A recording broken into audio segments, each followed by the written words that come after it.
Donc, nous avons dans le paragraphe de 1 dit qu'une onde mécanique peut se propager dans un milieu matériel, soit dans un milieu matériel élastique, avec une vitesse V. Cette vitesse dépend de quoi? Est-ce que nous avons dit que la vitesse de propagation, c'est une propriété du milieu? C'est le milieu qui donne cette propagation de cette énergie.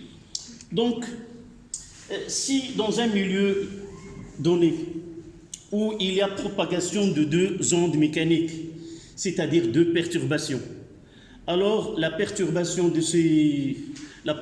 de ces perturbations se produit sans qu'une onde influence l'autre, même s'ils se croisent. Une fois qu'ils se croisent, donnent naissance à une onde qu'on appelle une onde superposée, et l'onde superposée dans ce champ de superposition nous donne une onde dont l'élongation de chaque point et la somme algébrique de l'élongation de chaque onde qui se croise dans ce champ-là.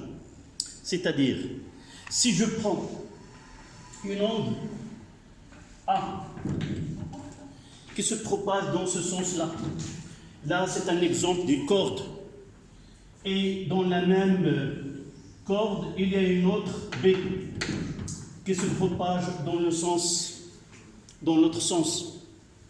Alors la propagation de ces deux, aucune onde n'influence la propagation de l'autre, sauf une fois qu'ils se rencontrent en un lieu donné, se croisent, et se produit un phénomène qu'on appelle phénomène de superposition. Ce phénomène est régi par un théorème qui n'est pas dans notre programme. Uniquement, on prend le résultat.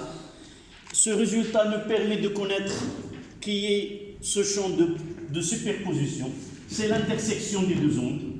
Là, ça, c'est le champ de superposition. D'accord?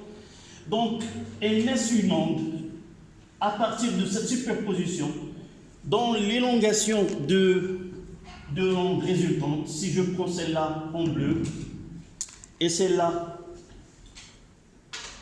en jaune, alors avec une couleur rouge, je vais essayer de construire à partir de ce théorème-là ce qu'on appelle l'onde superposée. Tout simplement, je choisis des points différents au cours desquels je peux déterminer l'élongation de l'onde résultante. D'abord, c'est quoi l'élongation? Nous l'avons déjà dit au cours des paragraphes précédents.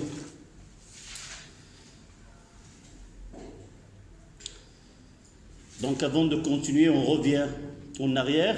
C'est quoi une onde mécanique? Oui, c'est une perturbation, c'est une déformation du milieu de propagation. Donc un milieu, il est constitué de la matière.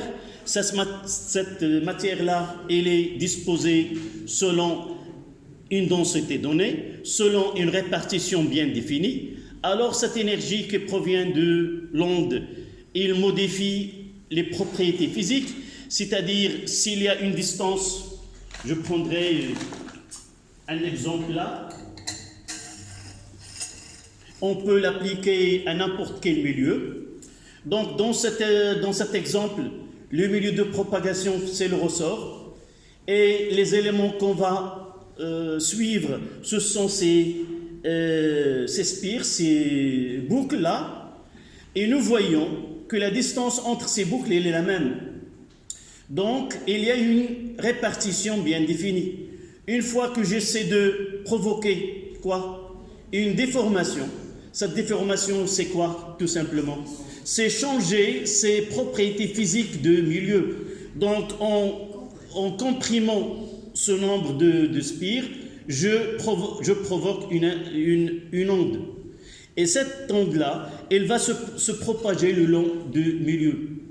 Donc, l'élongation, c'est quoi? C'est le déplacement causé par cette onde pour les points qui se trouvent dans ce milieu-là. Je reviens pour bien différencier ce mot d'élongation qui est un terme qu'on doit l'avoir. Donc, en réalité, cette corde doit être, en absence de l'onde, il doit être comme ça. C'est-à-dire ces points-là, qui appartiennent au milieu de propagation, en absence d'onde, ils seront comme ça. Donc, chaque point de cette partie s'est déplacé vers le haut. Avec ce déplacement-là, tout simplement, on l'appelle élongation.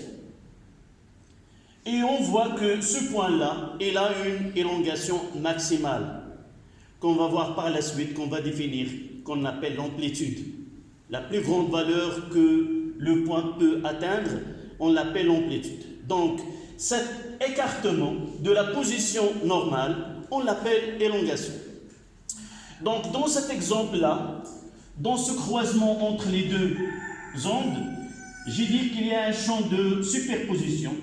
Et pour construire l'onde résultante, il suffit, en des points bien définis, de construire cette onde, j'ai dit en rouge. Qu'est-ce que je vais commencer par ce point. Quelle est l'élongation de points appartenant à l'onde en bleu? Quelle est son élongation? C'est-à-dire, de quelle quantité elle s'est déplacée de sa position normale? Elle est en position normale. Donc, son élongation, comment il est? Nul, 0. Celle-là, donc je dois ajouter en réalité 0 à cette valeur-là. Et je construis le premier point. D'accord? Je peux prendre un autre état, cet état-là, et je vais essayer de voir en bleu. J'ai cette partie-là. Tout simplement, je vais la translater à ce point, un glissement. Donc, comme ça. Et je mettrai en bleu là. Et en ce sommet, c'est la somme. Celle-là plus celle-là, ça donne cette valeur-là. De la même façon, je vois qu'il y a une intersection entre les deux. L'élongation en bleu, comment il est en comparaison avec l'élongation en jaune? S'ils se croisent, deux fonctions se croisent, ils ont la même valeur. Donc, en réalité, ça sera le double. Donc, j'aurai un point ici. Et là, 0 avec un autre point. 0 avec cette valeur, ça donne celle-ci. Donc, l'onde résultante à ce croisement-là, je peux le tracer en rouge. Donc, cette partie, elle est commune. Celle-là, elle prendra cette hauteur-là. Et de là, elle va suivre l'autre. Donc, en rouge, c'est l'onde superposée de l'onde A et l'onde B dans un lieu ou en un endroit où il y a la rencontre de ces deux ondes. Qu'est-ce qu'on demande de vous? Pourquoi on traite cette partie-là? Tout simplement, ce que vous devez en tête par la suite, c'est que dans des conditions bien définies qu'on n'en parlera pas, c'est-à-dire si ces ondes ils ont une amplitude qui sont de petite taille, l'onde, cette superposition, nous donne soit une onde qui a une amplitude plus grande, c'est le cas que vous avez devant vous, c'est-à-dire les deux ondes se superposent et nous donnent une onde qui est une superposition qui est constructive. C'est comme on construit une maison, brique par brique, on arrive à édifier cette maison ou ce mur. Donc là, il y a une superposition constructive. On prendra un autre exemple où cette construction n'est pas constructive, et je prendrai une onde comme ça, et la même de l'autre côté. Et je vais tracer en un point donné celle-là,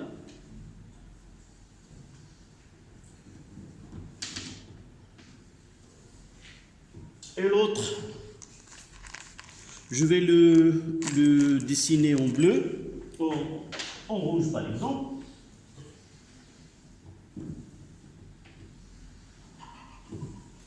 Supposons que les deux ondes, de droite et de gauche, là c'est A, et là c'est B, là ça sera B, et là ça sera A. À un instant donné, on peut avoir cet état. Donc, on va essayer de construire l'onde qui est la superposition des deux. La première des choses, c'est connaître quoi? Définir quoi? Le champ de superposition. C'est l'intersection. J'ai choisi ce cas qui est le cas idéal pour bien montrer ce qu'on appellera une superposition qui est le contraire de celle-ci. Donc, qu'est-ce que je vais faire? 0 avec 0, ça donne 0. Là. Élongation nulle, là. Celle-là, j'ai mal dessiné les deux ondes. Je vais essayer de les avoir de même intensité identique. Et là, j'attire votre attention que l'élongation est une grandeur qui est algébrique. On doit définir un sens dans lequel cette élongation elle est positive. Généralement, toujours on fait Y comme ça. Ça veut dire dans ce côté-là positive et dans ce côté-là elle est négative. Donc dans ce cas-là, l'élongation de l'onde au rouge sont 0 ou une valeur qui est positive, de l'autre côté, soit 0, soit négative. Donc, si cette partie-là, la somme des deux, ça donne quoi? 0. De la même façon, si je trouve que la somme de toutes les... Dans ce cas-là, l'onde, comment il est? Il y a, si vous voulez, l'onde B, elle est entre guillemets, anéanti par l'autre onde, comme si rien ne se passe dans cette partie. Donc on dit qu'il y a une superposition, comment il est? Destructive. Donc soit, évidemment, je n'ai pas parlé que après ce croisement, chaque onde va conserver sa forme et sa vitesse de l'autre côté. On ne dit pas qu'il y a une destruction, ça veut dire après ce croisement, on ne retrouve rien de ce côté et rien de l'autre côté, mais non. Après le croisement de ces deux ondes, celle-là, elle va apparaître de ce côté-là, et celle-là, elle va apparaître de ce côté-là, en conservant son amplitude, et tous les points, ils vont conserver leur élongation. En résumé, ce qu'on doit écrire, ce n'est pas la peine de schématiser ceci sur le cahier, mais uniquement pourquoi nous introduisons ce phénomène de superposition. Tout simplement, on aura dans deux leçons. La leçon qui viendra par la suite, ce sera les ondes mécaniques progressives périodiques, et juste après, propagation d'une onde. Même dans la prochaine leçon et la leçon qui vient par la suite, on parlera d'un phénomène qui s'appelle la réfraction. C'est un phénomène qui se manifeste par destruction et construction d'une onde au-delà d'un obstacle. Pour les ondes lumineuses, la lumière passe à travers un trou et de l'autre côté, on va voir de la lumière qui est de la lumière séparée par des taches qui sont sombres, c'est-à-dire absence de la lumière. Et on doit expliquer pourquoi une lumière, en traversant une fente ou un trou, il nous donne derrière, dans un écran, de la lumière et l'absence de la lumière. Pour bien expliquer, on doit connaître qu'il y a un phénomène de superposition. Pour bien concrétiser ceci, si j'arrive là, avoir deux sources sonores du son. La source A émet un son et la source B émet un son dans la salle. D'accord?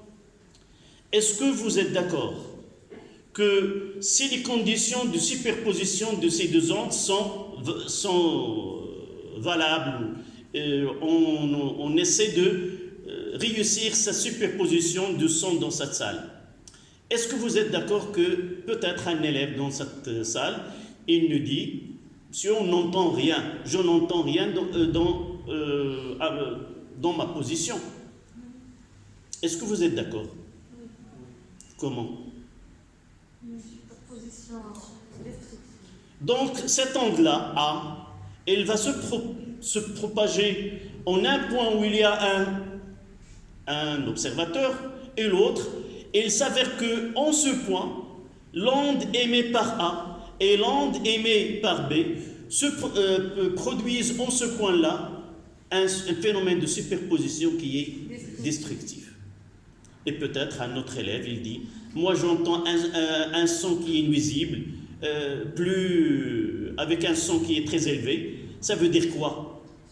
Ça veut dire qu'il y a une superposition dans ce point des deux ondes et il entend plus qu'un autre élève entendant dans une autre position. Ça veut dire que le phénomène de superposition nous donne une onde qui a une intensité varie entre, si vous voulez, ou son amplitude varie entre quoi? Entre 0 et quoi? Et le double de 7 en valeur absolue. Soit on n'entend rien, soit on entend plus. Entre ces deux valeurs, on peut entendre toutes les valeurs permises entre 0 et le double de l'amplitude de ces deux ondes. D'accord? Là, je vous pousse un peu plus loin. Et si je vous dis que la lumière est aussi une onde, et si j'arrive à émettre deux sources de lumière qui satisfassent les conditions de superposition, qu'on va lui donner en réalité un autre nom qui s'appelle l'interférence, c'est la même chose. Mais nous, à notre niveau, on parlera de superposition. Qu'est-ce que vous pouvez imaginer avoir lorsque deux ondes lumineuses se superposent? Avec deux lumières, on peut avoir en un point donné quoi? De l'obscurité. Et on peut avoir dans un point donné où il y a de la lumière plus d'intensité que émet une source toute seule. Donc c'est ça ce que nous devons connaître. Et lorsqu'on observe une expérience dans laquelle, à partir des sources lumineuses, on obtient de l'obscurité et de la lumière, il ne sera pas un paradoxe. En réalité, ce sont deux paradoxes de la physique qu'on appelle son avec un son donne quoi? Un silence, et lumière plus lumière nous donne de l'obscurité. D'accord? Voilà ce qu'on entend par ce que nous voulons par ce paragraphe qui est la superposition de deux ondes. D'accord? On n'a rien écrit. Donc, vous avez écrit le titre? D'accord, on écrit maintenant. Deux ondes se propagent. Deux ondes se propagent dans le même milieu. Deux ondes se propagent dans le même milieu. Peuvent se croiser. Peuvent se croiser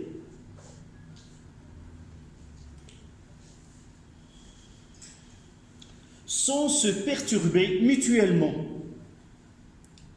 Sans se perturber mutuellement.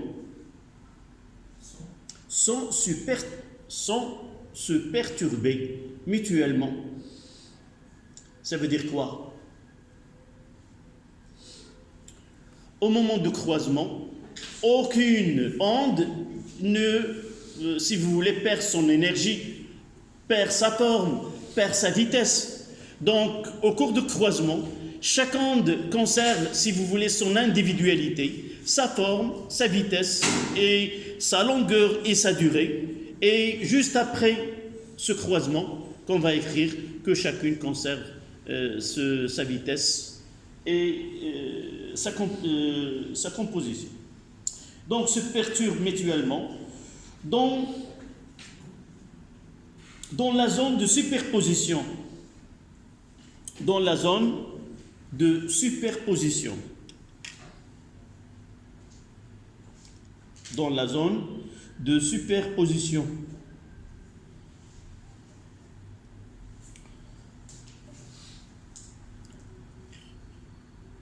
Virgule. Pendant le croisement.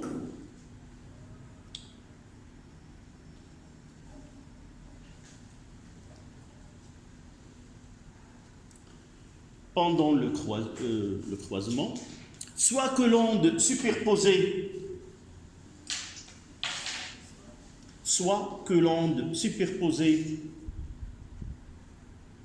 soit constructive,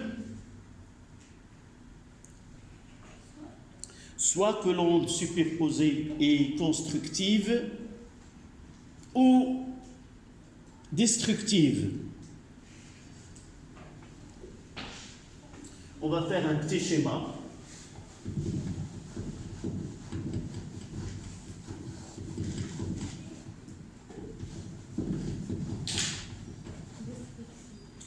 Donc, on va prendre la CA avec une vitesse V et la CB. On va donner deux couleurs différentes.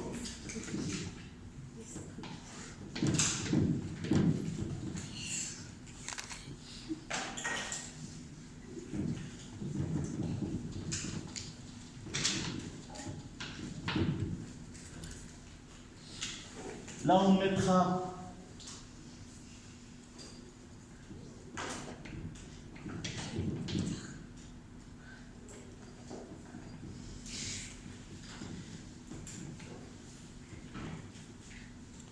avec l'autre couleur.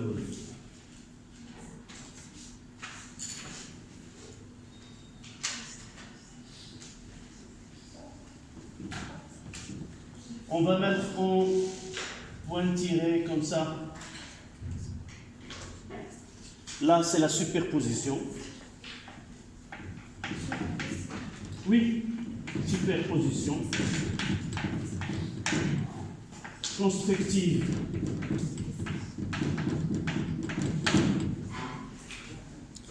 Et il va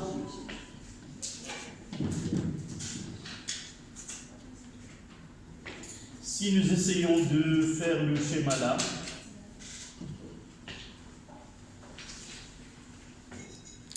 j'ai pas laissé beaucoup d'espace.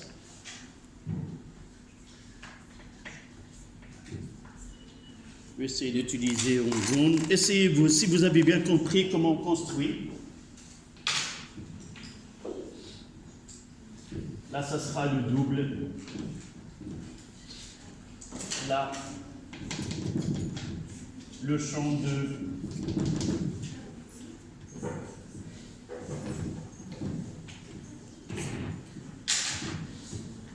là, c'est onde superposée.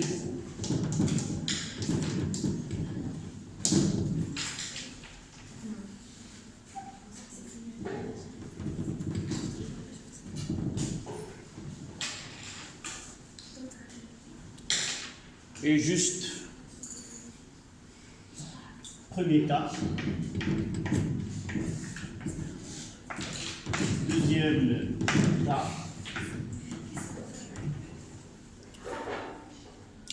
on va mettre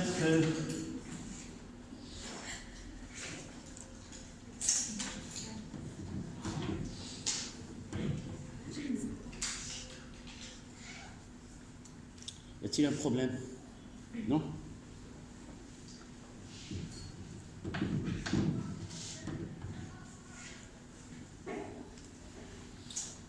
Là, ça sera A aussi.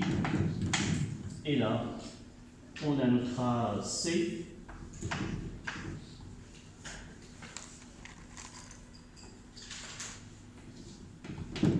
La axe Y en fonction de X.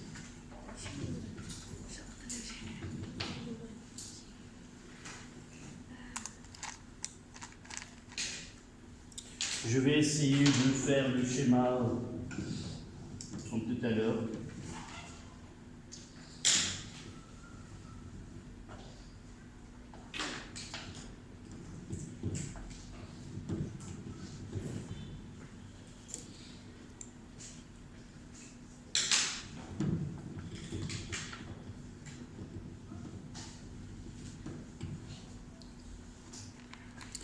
Et là, en jouant, ça donne onde superposée et la superposition destructive.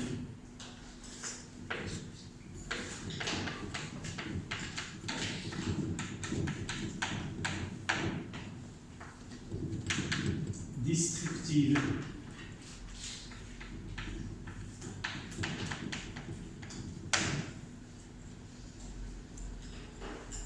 Sans oublier, après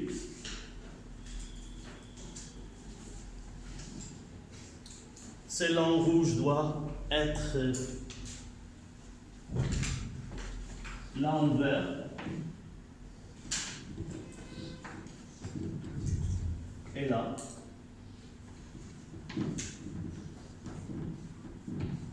Là, c'est après superposition.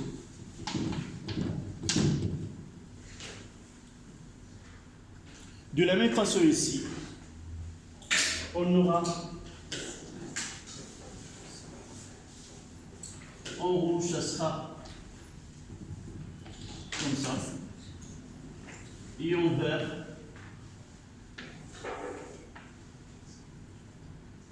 et là, ça sera après.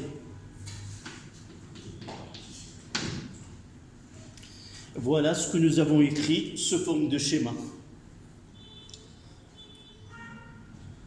Mais ce que je vous demande, c'est de garder en tête cette explication et quel est l'intérêt physique de ce phénomène-là, que des ondes se superposent, soit qu'il y a destruction dans une région, dans un espace donné, soit qu'il y a une construction d'une onde.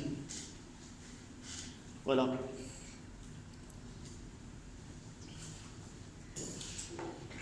Ceci a été introduit uniquement pour comprendre ce qu'on étudiera par la suite.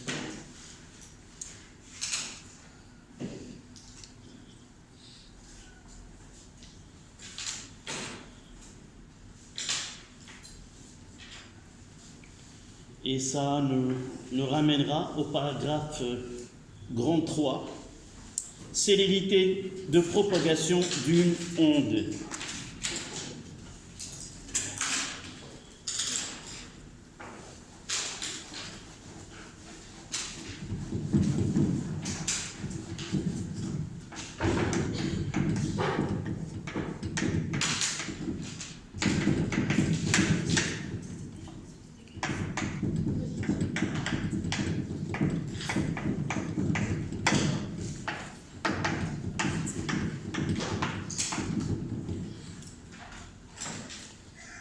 Évidemment d'une onde mécanique.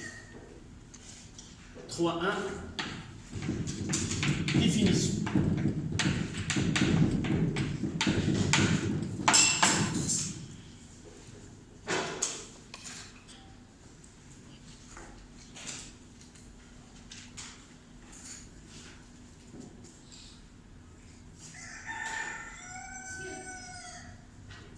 Oui.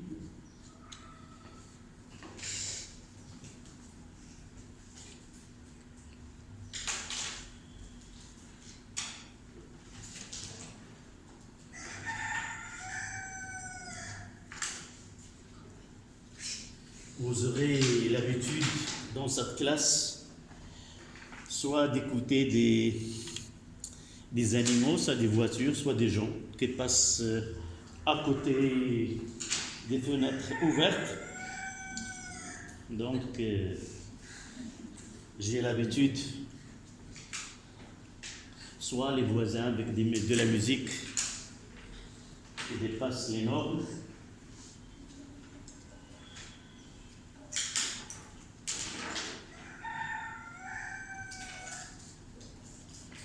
D'accord? Donc on continue. Ça y est, vous avez terminé?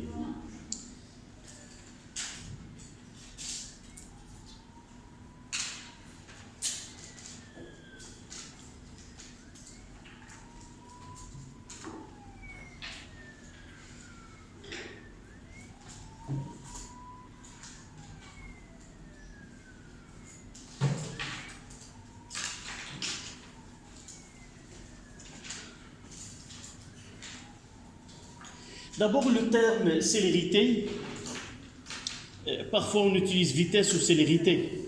Normalement, on garde en physique le terme vitesse, il est gardé pour le déplacement des corps solides. Lorsqu'il y a transport de la matière, on utilise le terme vitesse et le terme célérité, ça concerne les ondes, ça veut dire que ce que se déplace n'est pas de la matière, mais il y a un transfert de l'énergie. Donc ça, c'est pour le terme célérité et vitesse. Mais parfois, on peut trouver dans un exercice calculer la vitesse de propagation. Donc soit qu'on utilise la célérité d'une onde, soit qu'on utilise la vitesse de propagation de l'onde, afin de ne pas confondre la vitesse d'un corps solide dans l'espace. D'accord? Ça, c'est pour le terme. Donc, la célérité d'une onde, tout simplement, c'est la vitesse avec laquelle la perturbation se déplace dans un milieu matériel élastique. Donc, en déterminant la vitesse avec laquelle la déformation se propage dans le milieu, on détermine aussi la célérité. D'accord? Vous notez la définition. La célérité d'une onde dans un milieu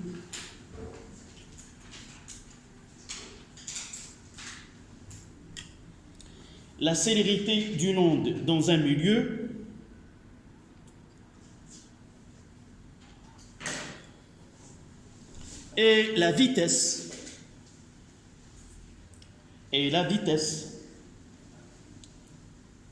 avec laquelle se déplace la perturbation et la vitesse avec laquelle se déplace la perturbation.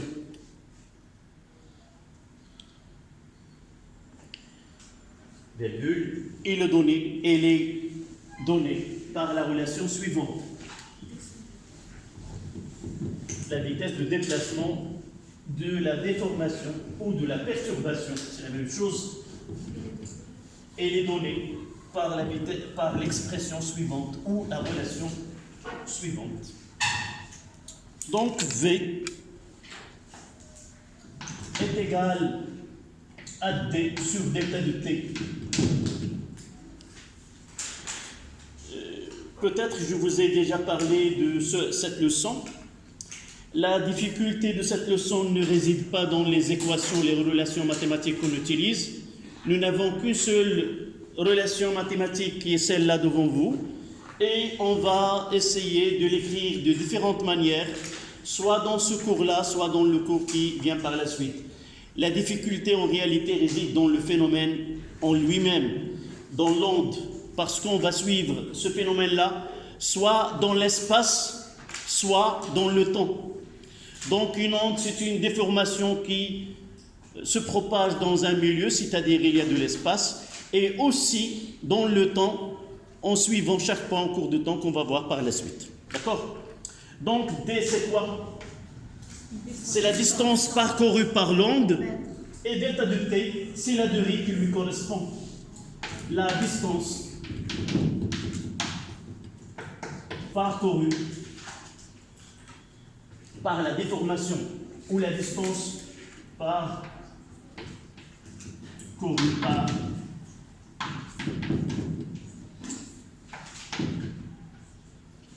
la perturbation.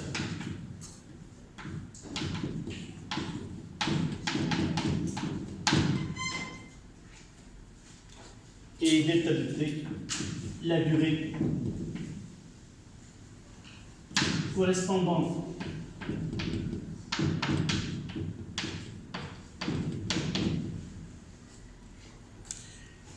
la distance, il est exprimée dans le système international en mètres. La durée, elle est en secondes. Et la vitesse, ça sera mètres secondes moins 1.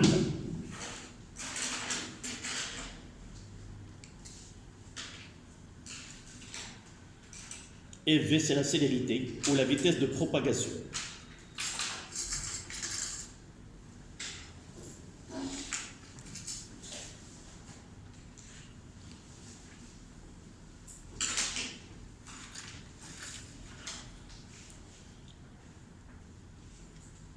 Donc, comment peut-on calculer la vitesse de propagation d'une onde mécanique?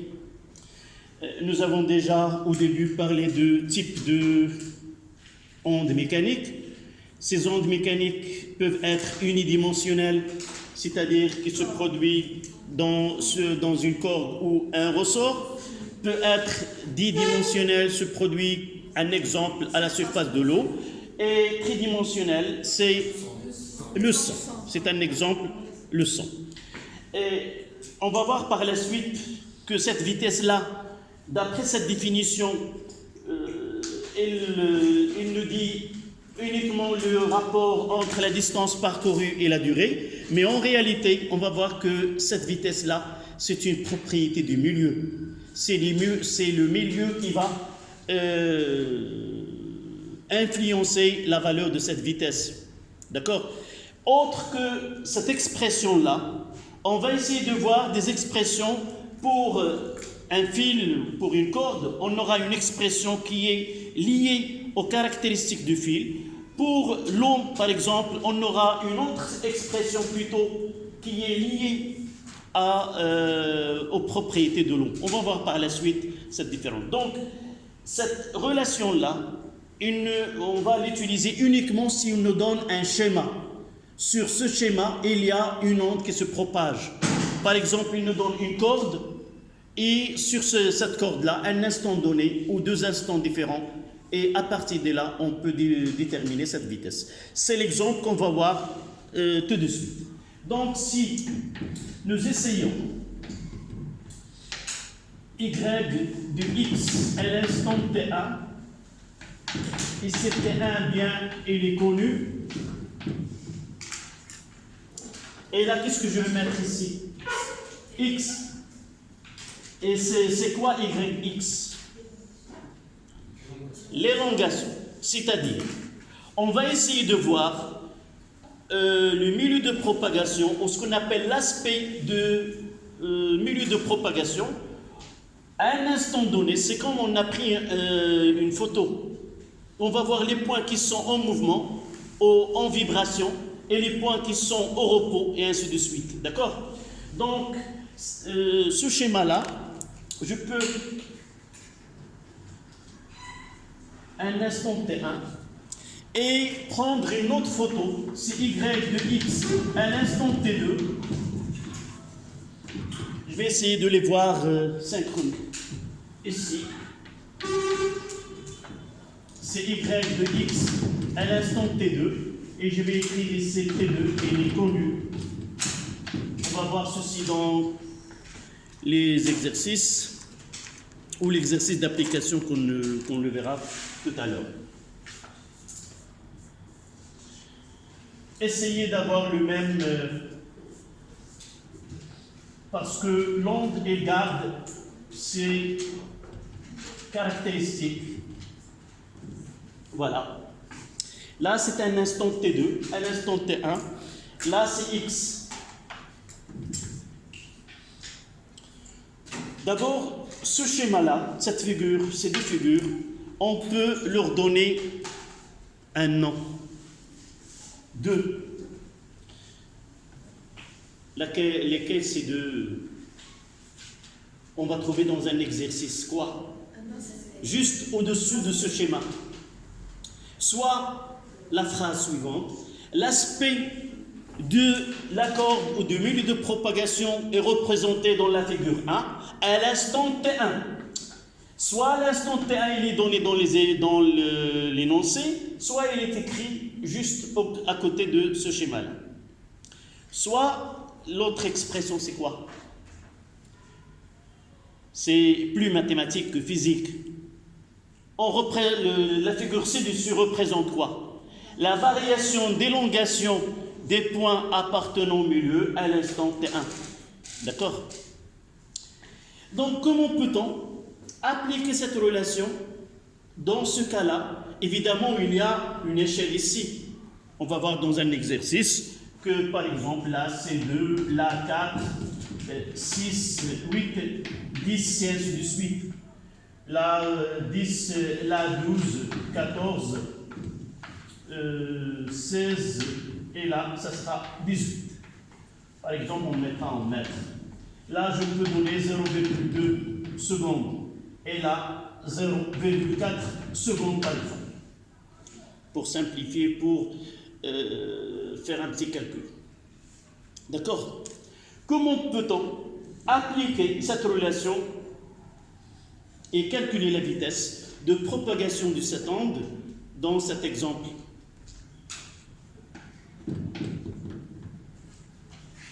Oui? V égale D sur T2 moins T. Oui, D sur delta de T. C'est quoi D? Oui? Voilà. La définition ici, il n'est pas précise. La distance parcourue par l'onde. Ça veut dire quoi? Voilà l'onde. Donc, pour calculer, pour être bien précis dans ce calcul-là, on doit choisir un point de référence dans cette onde et la suivre à l'instant T1 et l'instant T2. Et par la suite, généralement, on choisit le point, là on note F. F, c'est le front d'onde. D'accord? Et là, ça sera F. Et nous pouvons rectifier cette définition-là par une autre. La vitesse, c'est quoi? Essayez de donner une définition qui est plus précise. Évidemment, nous pouvons choisir ce point-là. Et là, connaître l'abscisse de ce point et l'abscisse de ce point. On peut choisir celle-là ou n'importe quel point. Généralement, dans un exercice, on choisit un point de telle façon que son abscisse elle est bien déterminée. Bien minimiser l'incertitude. Par exemple, je ne peux pas choisir ce point parce que la lecture, ça sera difficile, même ici, à moins que je vais essayer de tracer les deux droites parallèles et essayer de lire cette distance. Et s'il y a une échelle, j'utilise cette échelle pour calculer cette distance. Mais généralement, essayez de choisir un point dont l'abscisse elle est clairement bien connue. Par exemple, ici 10 et ici 18. D'accord? Je reviens à la définition. Donnez-moi une définition qui est bien précise. Oui? Non, l'expression. Au lieu d'avoir la distance parcourue par la perturbation, je remplace par quoi, mademoiselle? Je vais, à partir de ce que je viens d'expliquer là, est-ce qu'on peut changer la phrase, la distance parcourue par la perturbation, par une autre phrase qui est bien précise? Et on prend en considération ce point F. Qu'est-ce qu'on dit? La distance parcourue par... C'est quoi le point F? F, c'est la lettre de franc. Muqaddimat al-mawja. D'accord? Donc, il vaut mieux de choisir toujours le franc d'onde et par la suite dire que la vitesse, c'est la distance parcourue par le franc d'onde sur la distance, sur la durée correspondante. D'accord? Donc ici, maintenant tu m'as donné x que... Voilà. Donc V, ça sera x2 moins x1 sur T2 moins T1. D'accord? Et là, ça sera D. un petit calcul, dès ça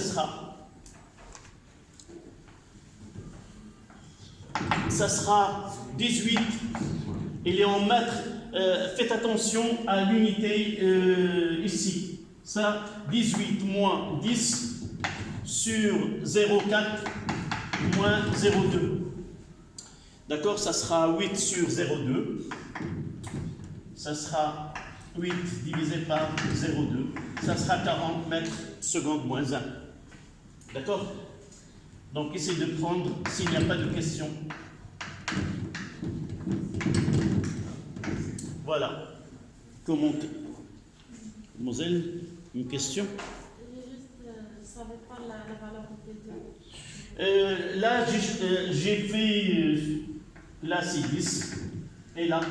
Donc, cette distance, toujours distance, c'est x2 moins x1. Il suffit de choisir ce x, c'est quoi? Tu peux choisir ce point. Et celle-là, d'accord?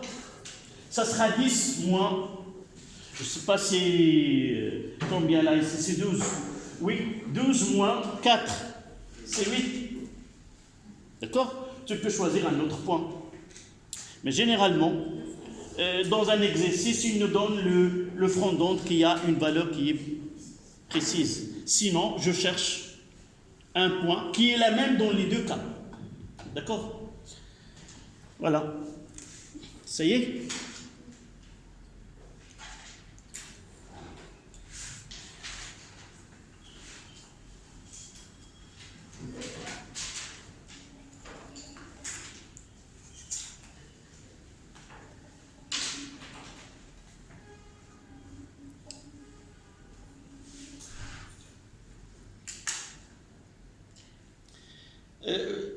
Dans cet exemple que j'ai choisi, on n'a aucune information de ce qui se passe ou, si vous voulez, l'horaire ou quand est-ce que cette onde a quitté la source et atteint ses points. Donc, peu importe ce qui se passe ou quand cette onde a pris naissance dans la source, nous pouvons faire les calculs. Mais parfois, on peut calculer la vitesse sans avoir de schéma, une seule. On parlera tout à l'heure quand est-ce qu'avec un seul schéma, je peux calculer la vitesse de propagation, à condition de lire une information dans l'exercice.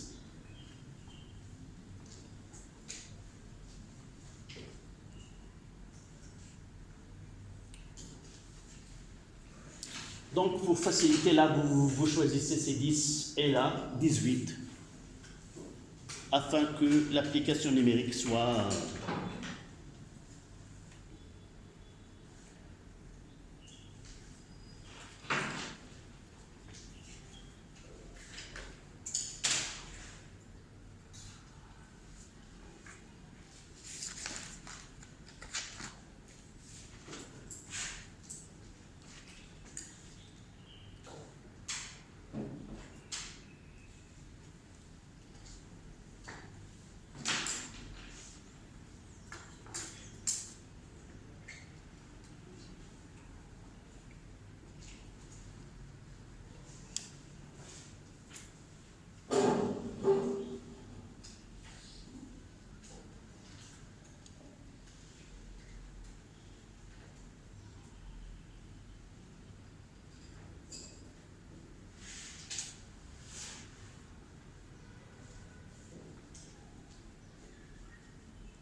Donc le deuxième cas, qu'on doit faire attention, généralement dans un exercice, il ne donne qu'un seul schéma, celle-là. Mais cette corde-là, généralement le point de départ là, c'est la source. Puis ce sont les points qui constituent le milieu de propagation. Dans l'exercice, il nous donne une phrase, à l'instant t est égal à 0, une onde mécanique part de point S, qu'on prend comme origine d'espace. Ça veut dire quoi?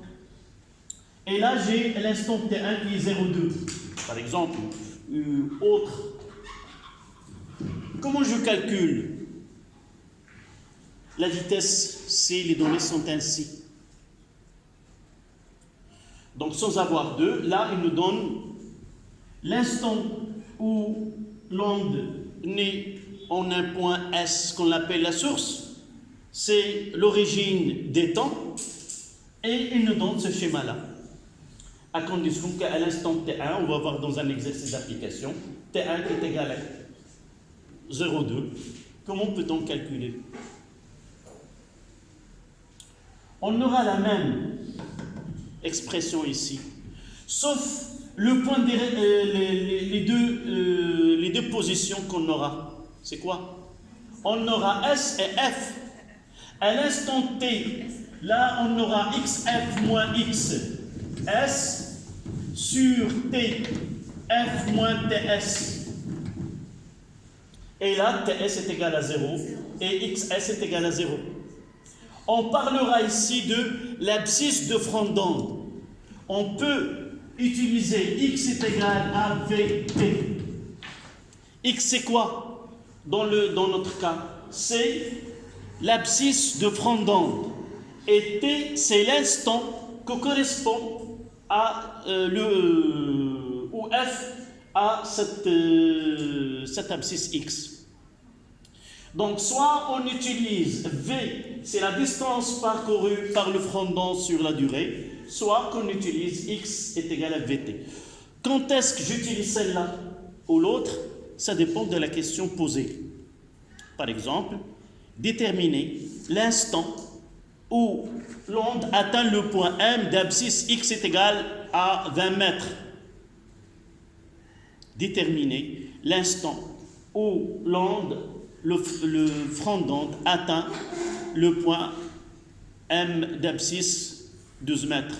Et je vais mettre XM est égal à V fois TM. Et TM est égal à XM sur V. Et je fais mes calculs. Si il me donne calculer la distance parcourue par l'onde pendant une durée égale à telle, j'utilise V est égal à D sur delta de T. D'accord?